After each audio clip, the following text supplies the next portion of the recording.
A woman in Georgetown Township is fighting for benefits that are not being honored. It revolves around legislation involving veterans, tax rules, and her late husband. Fox 17 problem solver Angeline McCall explaining what she is up against tonight. Angeline? Janice, the former lawmaker behind the bill, says it comes down to money, with the township trying to save thousands of dollars.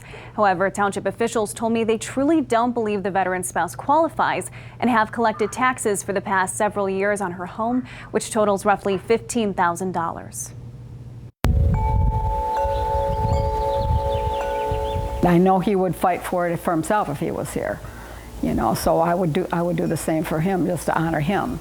Steve Veldman felt compelled to protect, enlisting in the military when others were drafted. He didn't talk a whole lot about it, it just seemed like something that he just didn't want to go back to a lot. As memories from Vietnam became difficult, so would his health from Agent Orange exposure. I found him that morning. He was just kind of, slumped over the counter and just saying he was having a hard time breathing.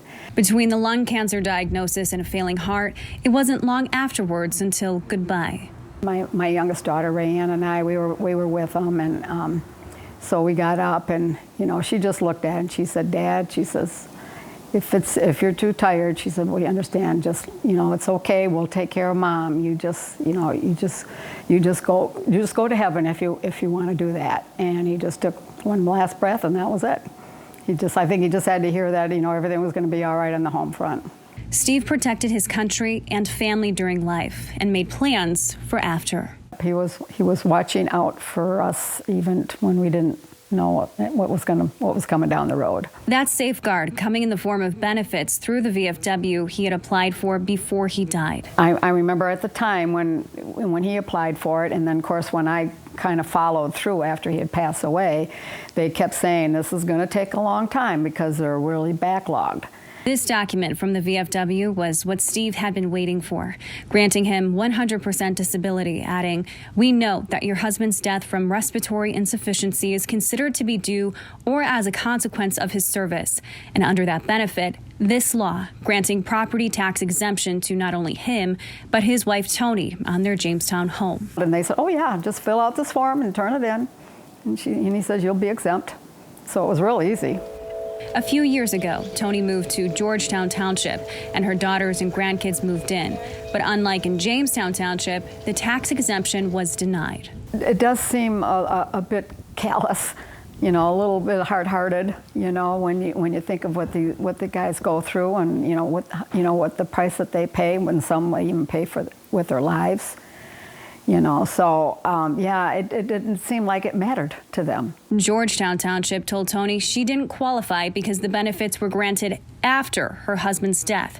But according to the VFW, this document clearly states the benefits are retroactive to the date of filing. In Tony's case, that's prior to Steve's passing. I just find it offensive. This is a very small thing to do for a very small percentage of our population.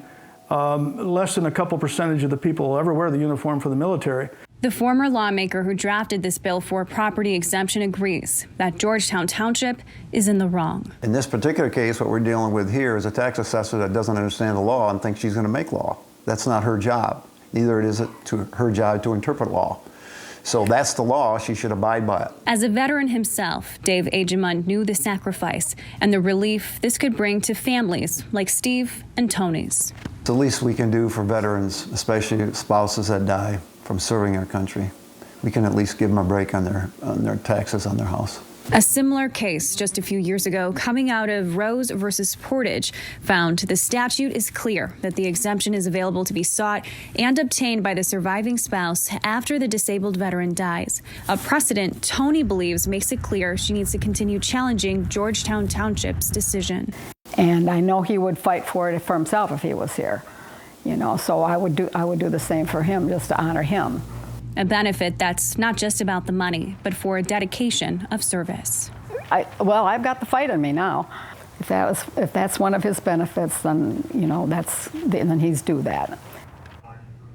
We did reach out to Georgetown Township for an interview. They declined, but did send me this from the State Tax Commission, saying the benefits have to be granted prior to death.